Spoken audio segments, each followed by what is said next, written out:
morning. It is a Saturday for me. No idea what day it is for you since I'm on the wrong thing. Since you could be watching this at any time. I think this episode is for next Wednesday. I'm not sure. I just know that I've done the behind the story already for next week. So we're doing chapter 22 today. We're on a bite at a time books. There is a calendar reminder on my screen that needs to go away. And we may or may not get my daughter's music test. Ow. She listens. We have an Alexa speaker, an Echo Dot. She listens to music in her room, and sometimes she's playing it and sometimes she's not. And apparently last night she played it.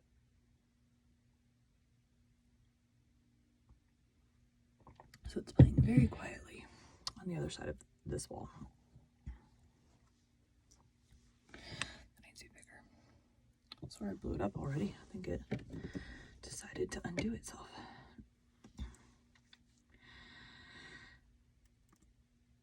Welcome to Bite at a Time Books, where we read you your favorite classics one bite at a time. My name is Bree Carlisle, and I love to read and wanted to share my passion with listeners like you. That sounded weird. Jeez, really? Just start over. Welcome to Bite at a Time Books, where we read you your favorite classics one bite at a time. My name is Bree Carlisle, and I love to read and wanted to share my passion with listeners like you. If you enjoy our show, be sure to follow us so you get all the new episodes. If you want to see exclusive behind the scenes of our show, join our Patreon. We would also love for you to drop us a rating on your favorite podcast platform and share our show with your friends. You can catch us on all the social medias at Bite at a Time Books. We are now part of the Bite at a Time Books Productions Network. If you ever wondered what inspired your favorite classic novelists to write their stories, what was happening in their lives or the world at the time, check out Bite at a Time Books, Behind the Story, wherever you listen to podcasts. Today we'll be continuing The Three Musketeers by Alexandre Dumas. I'm considering starting another podcast for like short stories, like the fairy tales and stuff like that. Or I may take like a month off from a book and do like a month of short stories. I think I'll probably do that way because I already have the two podcasts. And the short stories do well. Of course, promoting that's going to be a nightmare. I'm going to have to basically do a month of, what's it called? Just like generic promotion, which is what I have to do for the Behind the Story podcast because it says that my things are political in nature and it won't let me promote them by themselves. Which, I mean, I guess they are, because some of them are about like, you know, kings and queens and stuff from in the past, but I don't offer commentary. I don't know. Anyways, I have no idea. I just know that I can't do ads because it flagged it. I got it unflagged, but having to do that every week is just annoying. So I just have a generic. This is what this is about. You should go listen on Tuesdays, blah, blah, blah. All right. Alexandre Dumas. 22. The Ballet of La Merlaison. On the morrow, nothing was talked of in Paris but the ball which the aldermen of the city were to give to the king and queen, and in which their majesties were to dance the famous La Merlaison, the favorite ballet of the king.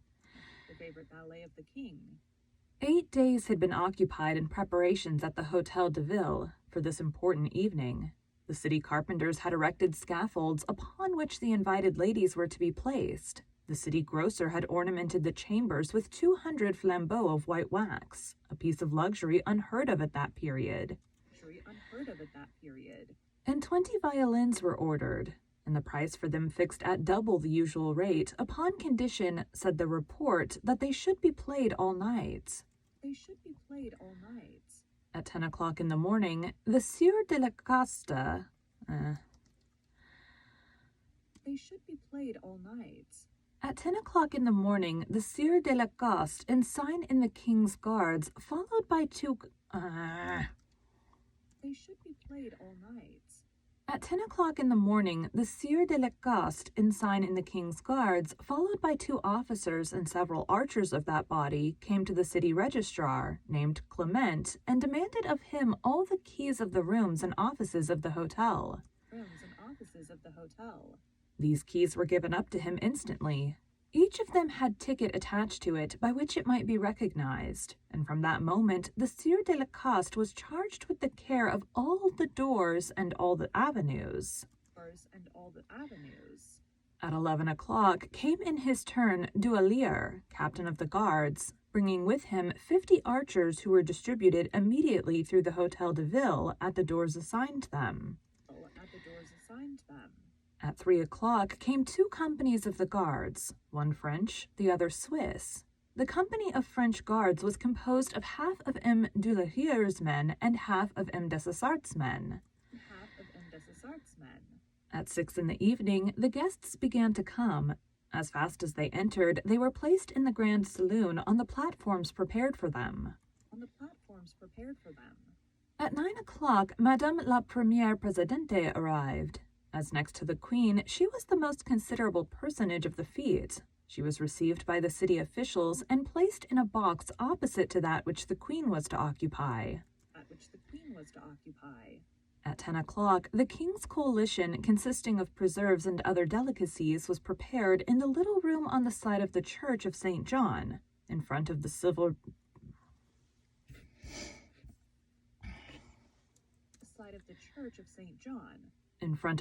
buffet of the city, which was guarded by 4 archers. At midnight, great cries and loud acclamations were heard. It was the king, who was passing through the streets which...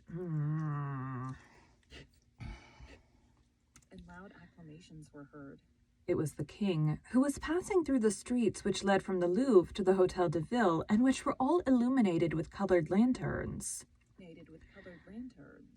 Immediately, the aldermen, clothed in their cloth robes and preceded by 6 sergeants, each holding a flambeau in his hand,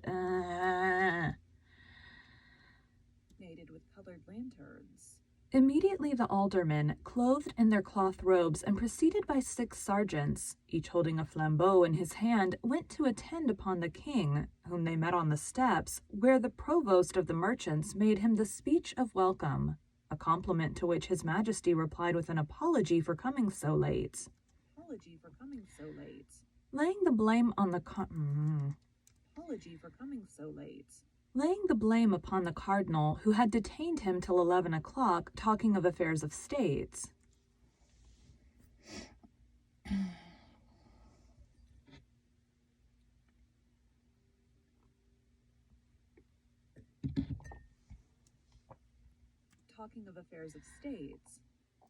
My throat's making weird noise. His Majesty, in full dress, was accompanied by His Royal Highness M. le Comte de Soissons, by the Grand Prior, by the Duc de Longueville, by the Duc d'Ailleboeuf, by the Count de Harcourt, by the Count de la Roche-Guyon, by Monsieur de Liancourt, by Monsieur de Baradas, by the Count de Cremiel, and by the Chevalier de Souvray. Everybody noticed that the king looked dull and preoccupied. A private room had been prepared for the king and another for Monsieur. In each of these closets were placed masquerade dresses. The same had been done for the queen.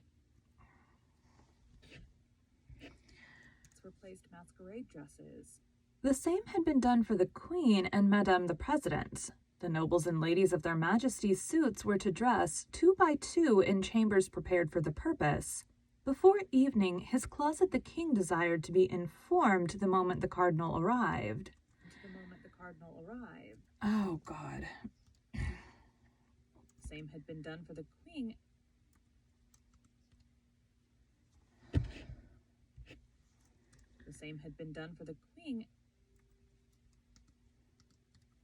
Dull and preoccupied. Where am I? Dull. There it is. dull and preoccupied. A private room had been prepared for the king and another for Monsieur. In each of these closets was placed masquerade dresses. The same had been done for the queen and Madame the President. The nobles and ladies of their majesties' suits were to dress 2 by 2 in chambers prepared for the purpose. Before entering his closet, the king desired to be informed the moment the cardinal arrived. Half an hour after the entrance of the king,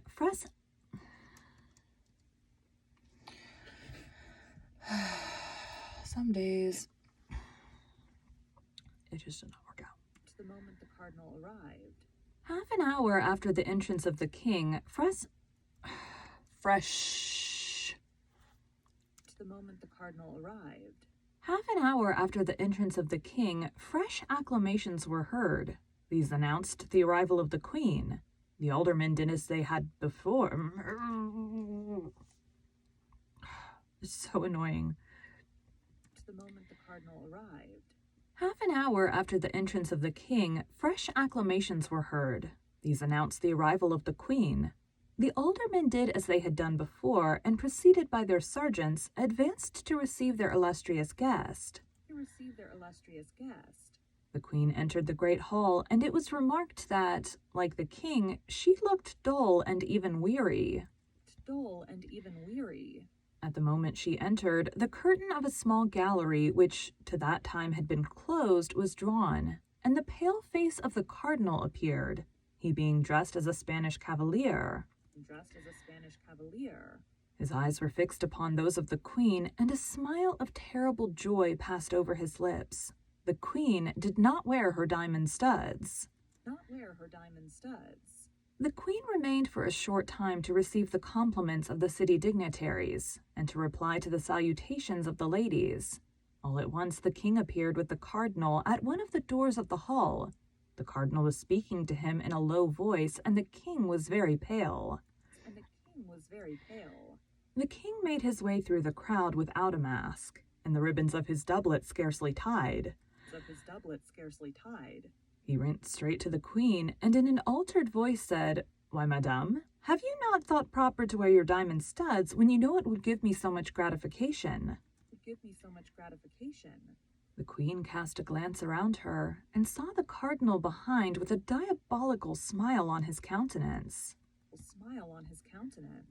"Sire," replied the queen with a faltering voice, "because in the midst of such a crowd as this, I feared some accident might happen to them." "And you were wrong, madame. If I made you that present, it was that you might adorn yourself therewith. I tell you that you were wrong." The voice of the king was tremulous with anger. Everybody looked and listened with astonishment, comprehending nothing of what passed. "Sire," said the queen, "I can send for them to the Louvre where they are, and thus your majesty's wishes will be complied with." "Do so, madame, do so, and that at once, for within an hour the ballet will commence." The queen bent in token of submission and followed the ladies who were to conduct her to her room. On his part, the king returned to his apartment.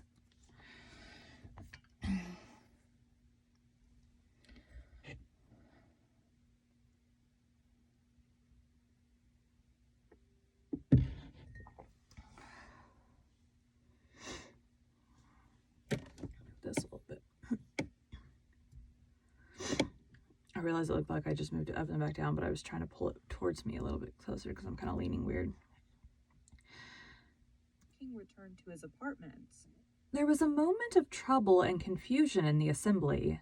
Everybody had remarked that something had passed between the king and queen, but both of them had spoken so low that everybody, out of respect, withdrew several steps, so that nobody heard anything.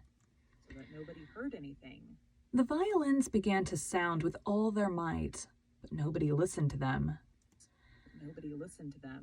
The king came out from his room first. The king came out first from his room. He was in a most elegant hunting costume, and Monsieur and the other nobles were dressed like him. This was the costume that best became the king. So dressed, he really appeared the first gentleman of his kingdom. The cardinal drew near the king. The first gentleman of his kingdom. The cardinal drew near to the king and placed in his hand a small casket. The king opened it and found in it 2 diamond studs. "What does this mean?" demanded he of the cardinal. "Nothing," replied the latter, "only, if the queen has the studs, which I very much doubt, count them, sire. And if you only find 10, ask her majesty who can have stolen from her the 2 studs that are here." I just realized my thing is crooked because it's got the other thing sitting on top of it. Okay. Cool. Her the 2 studs that are here. The king looked at the cardinal as if to interrogate him, but he had not time to address any question to him. A cry of admiration burst from every mouth.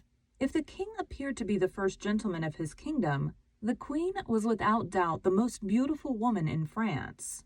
Beautiful woman in France. It is true that the habit of a huntress became her admirably. She wore a beaver hat with blue feathers, a surtout of gray pearl velvet fastened with diamond clasps, and a petticoat of blue satin embroidered with silver. Satin embroidered with silver. On her left shoulder sparkled the diamond studs on a bow of the same color as the plumes and the petticoat. The plumes and the petticoat. The king trembled with joy, and the cardinal with vexation. Although, distant as they were from the queen, they could not count the studs. The queen had them. The only question was, had she 10 or 12? 10 or 12?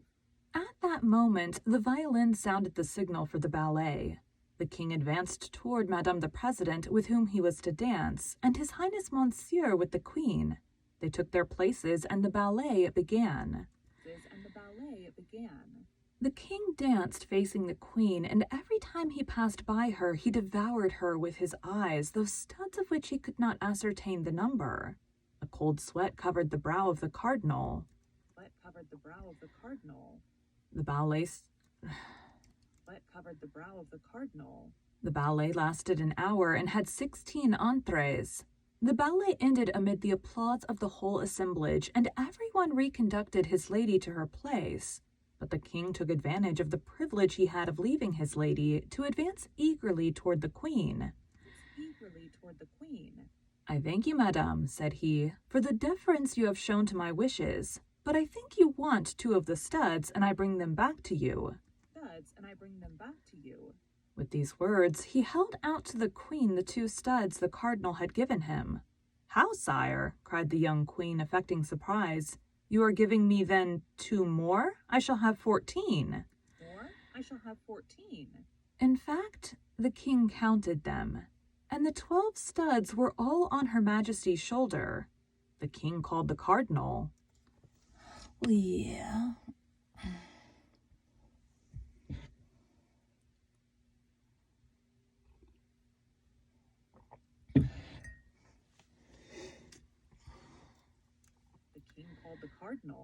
"What does this mean, Monsieur Cardinal?" asked the king in a severe tone. "This means, sire," replied the cardinal, "that I was desirous of presenting Her Majesty with these 2 studs, and that not daring to offer them myself, I adopted this means of inducing her to accept them." "And I am the more grateful to your eminence," replied Anne of Austria, with a smile that proved she was not the dupe of this ingenious gallantry, "from being certain that these 2 studs alone have cost you as much as all the others cost His Majesty." Then, saluting the king and the cardinal, the queen resumed her way to the chamber in which she had dressed, and where she was to take off her costume. The attention which we have been obliged to give during the commencement of the chapter to the illustrious personages we have introduced into it has diverted us for an instant from to whom Anne of Austria owed the extraordinary triumph she had obtained over the cardinal, and who, confounded, unknown, lost in the crowd gathered at one of the doors, looked on at this scene comprehensible only to 4 persons. The king, the queen, His Eminence, and himself. The queen had just regained her chamber, and D'Artagnan was about to retire when he felt his shoulder lightly touched. He turned and saw a young woman who made him a sign to follow her. sign to follow her. The face of this young woman was covered with a black velvet mask, but notwithstanding this precaution, which was in fact taken rather against others than against him, he at once recognized his usual guide, the light and intelligent Madame Bonacieux.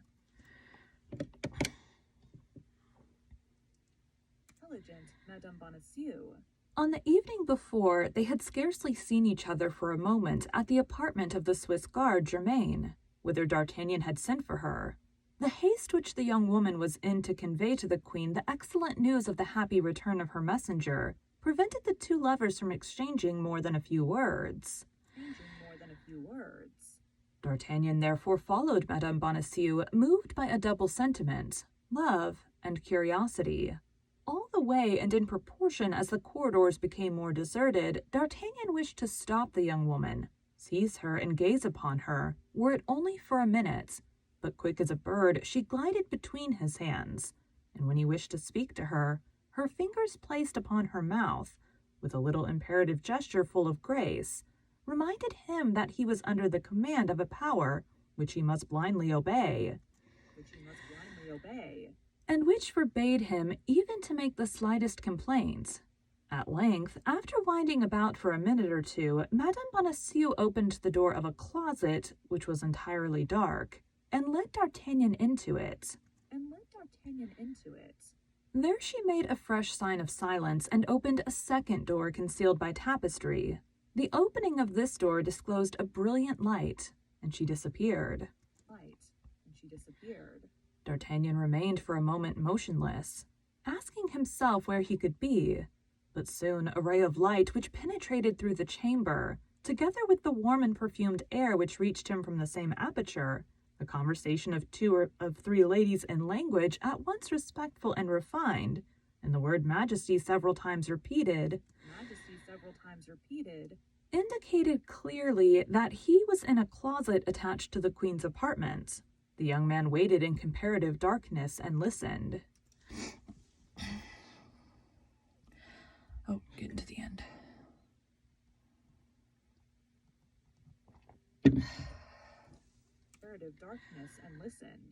The queen appeared cheerful and happy, which seemed to astonish the persons who surrounded her, and who were accustomed to see her almost always sad and full of care.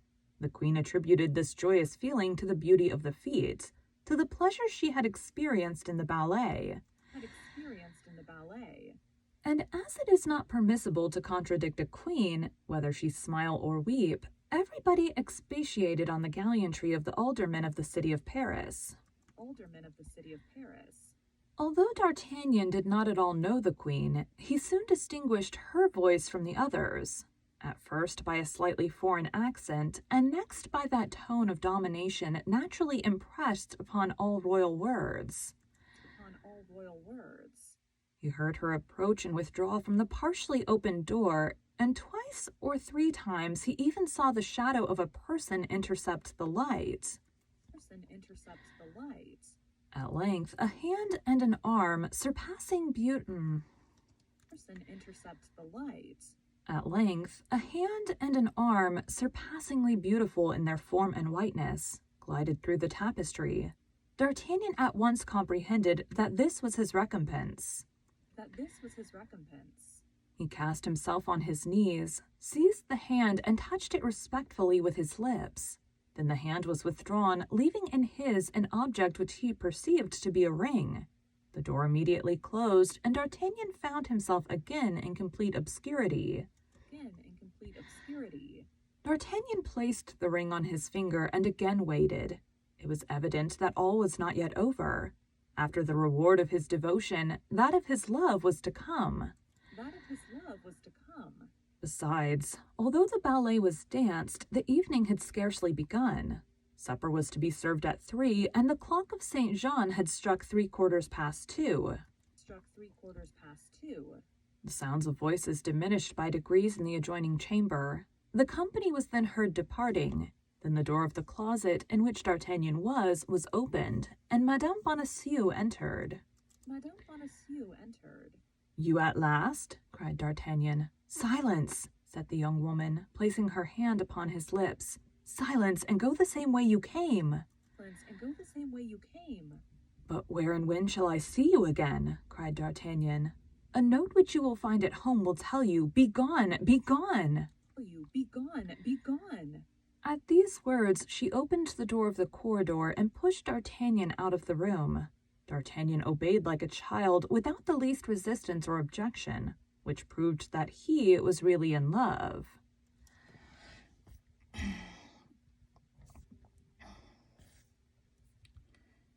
Slightly smaller so I can see the whole thing. It was really in love. Thank you for joining Bite at a Time Books today, while we read a bite of one of your favorite classics. If you enjoy our show, be sure to follow us so you get all the new episodes. If you want to see exclusive behind the scenes of our show, join our Patreon. We would also love for you to drop us a rating on your favorite podcast platform and share our show with your friends. You can catch us on all the social medias at Bite at a Time Books. Also, be sure to check us on our website, www.biteatatimebooks.com. We are now part of the Bite at a Time Books Productions Network. If you ever wondered what inspired your favorite classic novelists to write their stories, what was happening in their lives or the world at the time, check out Bite at a Time Books Behind the Story, Tuesdays wherever you listen to podcasts. Again, my name is Bree Carlisle, and I hope you come back tomorrow while we take the next bite of the Three Musketeers.